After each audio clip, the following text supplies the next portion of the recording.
Welcome to Solanki education digital. તો ચાલો આજે આપણે શીખીશું ધોરણ 5 આસપાસ પર્યાવરણ સ્વાધ્યાય પોથી પાઠ છે 11 સુનીતા અવકાશમાં. નીચેના દરેક પ્રશ્નના ઉત્તર માટે આપેલા વિકલ્પોમાંથી સાચો વિકલ્પ શોધી તેને ક્રમ અક્ષર પ્રશ્નની સામે આપેલ ચોરસમાં લખો. પૃથ્વીનો આકાર કેવો છે? તો સી નારંગી જેવો ગોળ છે. પૂનમના ચંદ્રનો આકાર કેવો દેખાય છે? બી થાળી જેવો ગોળ. આપણને પ્રકાશ અને ગરમી કોણ આપે છે? એ સૂર્ય. પૃથ્વી કોની આસપાસ ફરે છે? ડી સૂર્યની. ચંદ્ર શું છે? એ કુદરતી ઉપગ્રહ. પૃથ્વી પરના કયા બળના કારણે પૃથ્વીની સપાટી પરથી ફેંકેલો દળ હંમેશા નીચે જ આવે છે? ગુરુત્વાકર્ષણ બળ. સુનીતા વિલિયમ્સ અવકાશમાં કેવી રીતે ગયા હતા? સી અવકાશયાનમાં. પૃથ્વીના નકશામાં દેશોને અલગ બતાવવા શું હોય છે? ડી સરહદ. યોગ્ય શબ્દ વડે નીચેના દરેક વિધાનમાં ખાલી જગ્યા પૂરો. સૂર્યની આજુબાજુ પૃથ્વી ફરે છે. પૃથ્વીની આજુબાજુ ચંદ્ર ફરે છે. ચંદ્ર ઉપર ગુરુત્વાકર્ષણ બળ નહિવત છે. સુનીતા વિલિયમ્સ પૃથ્વીથી 360 કિલોમીટર ઉપર અવકાશયાનમાં ગઈ હતી. પૃથ્વીના ગુરુત્વાકર્ષણ બળને લીધે પર્વતો પરથી પાણી નીચે આવે છે, પરંતુ નીચેથી ઉપર તરફ જતું નથી. ચંદ્રને પોતાનો પ્રકાશ નથી, છતાં પણ તે પ્રકાશિત દેખાય છે. રાત્રે આકાશમાં તારા ઝબૂકતા જોવા મળે છે. માનવી દ્વારા આકાશમાં તરતા મૂકતા ઉપગ્રહને કૃત્રિમ ઉપગ્રહ કહે છે.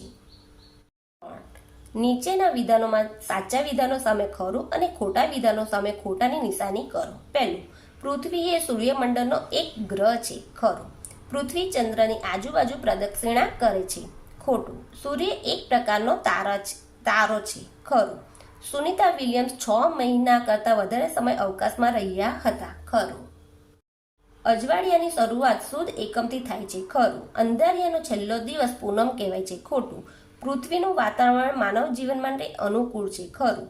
ઉલ્કા પૃથ્વીના વાતાવરણમાં પ્રવેશતા સળગી ઉઠે છે. ખરું. પ્રશ્ન 4. બંધ બેસતા જોડકા રચો. ઉત્તર ખાનામાં વિભાગ બ ના ક્રમાંક લખો. વિભાગ અ, વિભાગ બ અને ઉત્તર. પૃથ્વી તો 4 નંબર પર આવશે સૂર્યમંડળનો ગ્રહ છે. સૂર્ય તો 5મા નંબર પર આવશે દિવસે દેખાતો તારો છે.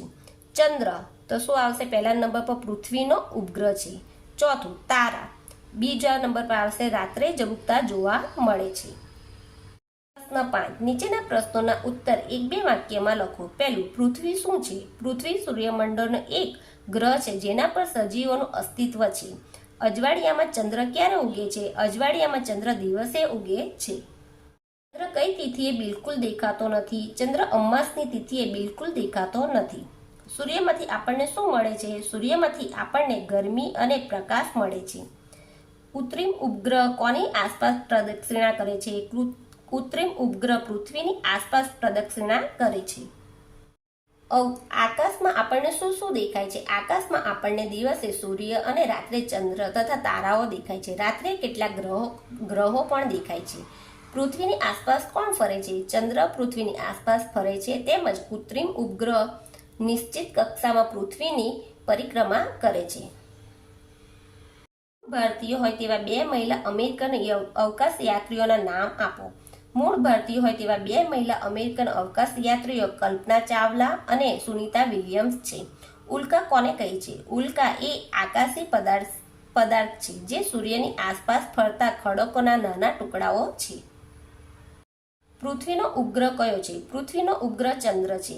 ચંદ્ર કોના પ્રકાશથી પ્રકાશિત દેખાય છે? ચંદ્ર સૂર્યના પ્રકાશથી પ્રકાશિત દેખાય છે. ગુરુત્વાકર્ષણ બળ એટલે શું? પૃથ્વી દરેક પદાર્થને પોતાની તરફ આકર્ષે છે. આ આકર્ષણ બળને ગુરુત્વાકર્ષણ બળ કહે છે. અવકાશમાંના સુનીતા વિલિયમ્સના વાળ કેમ ઊભા રહે છે? આકાશમાં ગુરુત્વાકર્ષણ બળ લાગતું નથી. આથી ગુરુત્વાકર્ષણની ગેરહાજરીમાં માથાના વાળ હવામાં તરતા હોય છે. આથી સુનીતા વિલિયમ્સના વાળ ઊભા રહે છે.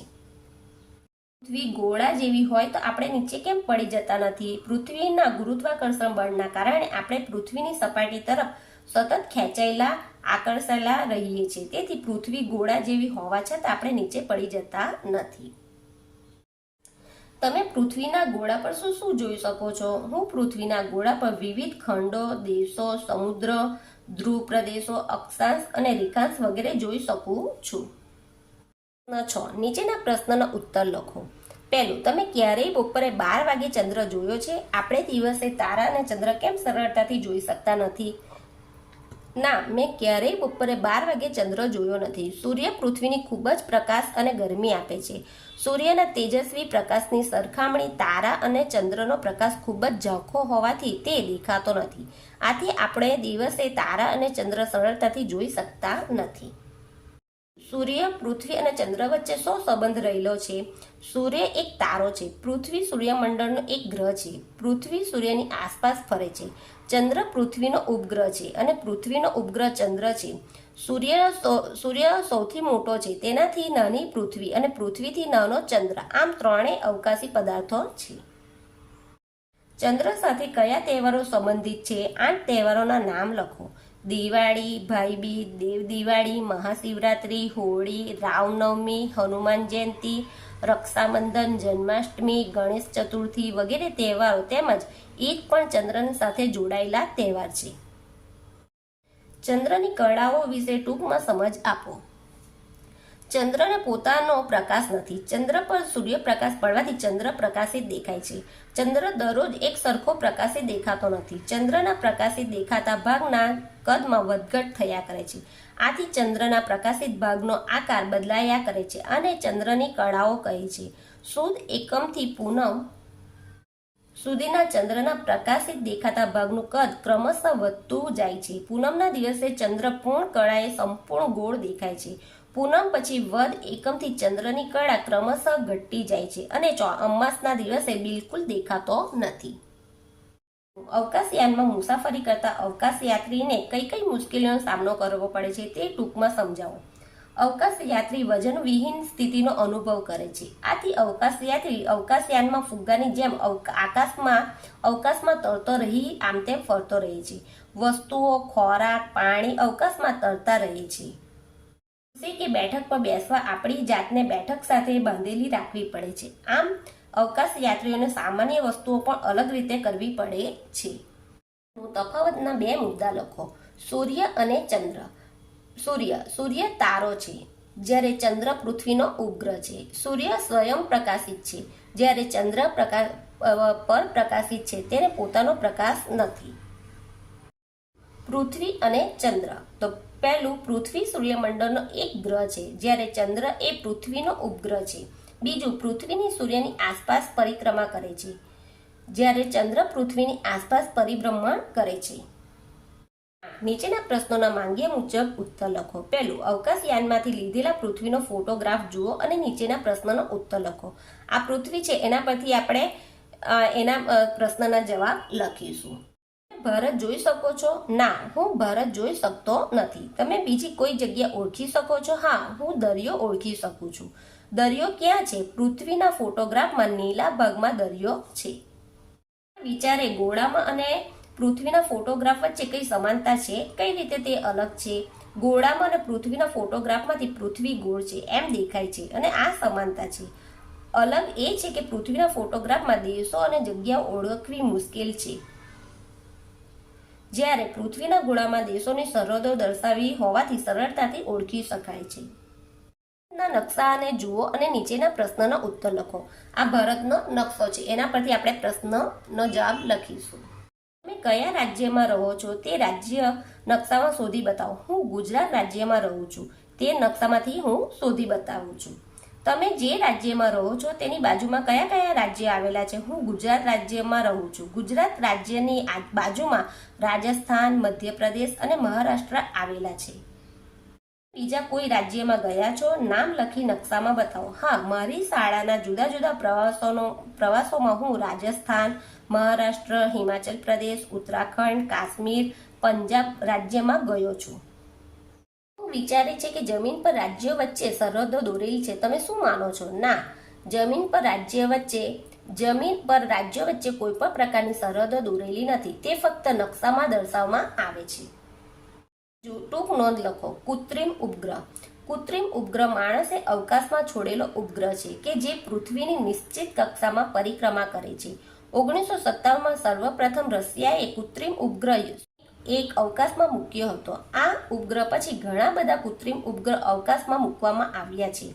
ભારતે તેનો પ્રથમ કૃત્રિમ ઉપગ્રહ આર્યભટ્ટ 19 એપ્રિલ 1975ના રોજ રશિયાના અવકાશી મથક કોસ્મોડ્રોમ પરથી અવકાશમાં છોડેલો હતો. આ પછી ભારતે ઘણા કૃત્રિમ ઉપગ્રહ પોતાના અવકાશી મથક પરથી છોડ્યા છે. ઉપગ્રહ આકાશમાં કેટલાક ઉદ્દેશો સાથે મૂકવામાં આવે છે, જેમાં ટેલિફોન અને ટીવી પ્રસારણ માટે, મોસમ વિજ્ઞાન સંબંધી અધ્યયન અને આંતરરાષ્ટ્રીય જાસૂસી મુખ્ય બાબતો છે. નીચે આપેલા પદાર્થોનો અવકાશી પદાર્થો અને પૃથ્વી પરના પદાર્થોમાં વર્ગીકરણ કરો. અવકાશી પદાર્થોમાં આવશે સૂર્ય, ચંદ્ર, તારા, ઉલ્કા, ગ્રહો અને નક્ષત્રો. પૃથ્વી પરના પદાર્થોમાં આવશે પાણી, ઓક્સિજન, દરિયો, લાકડું, પેટ્રોલ અને કેરોસીન. કૃતિઓ: પહેલું, એક હાથમાં સિક્કો પકડો, બીજા હાથમાં કાગળ, બંનેને એક જ સમયે નીચે પડવા દો. શું થયું? તમારું અવલોકન નોંધો. 5 રૂપિયાનો સિક્કો પહેલા નીચે પડશે, કાગળ થોડીક વાર પછી નીચે પડશે. હવે નાનો કાગળ સિક્કા પર મૂકો અને નીચે પડવા દો. આ વખતે શું થયું? આશ્ચર્ય. અવલોકન નોંધો. આ વખતે 5 રૂપિયાનો સિક્કો અને કાગળ બંને સાથે નીચે પડશે. બીજું, ચમત્કાર. ઉંદર અને હાથીને ઉંચકે છે. તો આ આખું આપ્યું છે, એના પરથી આપણે અવલોકન નોંધીશું. અવલોકન કરીને નોંધો. જ્યારે નાના પથ્થરને ઉંદરને ફેરવીએ છીએ ત્યારે તેનામાં બળ ઉત્પન્ન થાય છે, જેનાથી તે મોટા પથ્થરને હાથીને ઉંચકે છે. નીચેના અવકાશી યાત્રીઓના ફોટા ચોંટાડી તેમાં તેમની નીચે તેમના નામ લખો.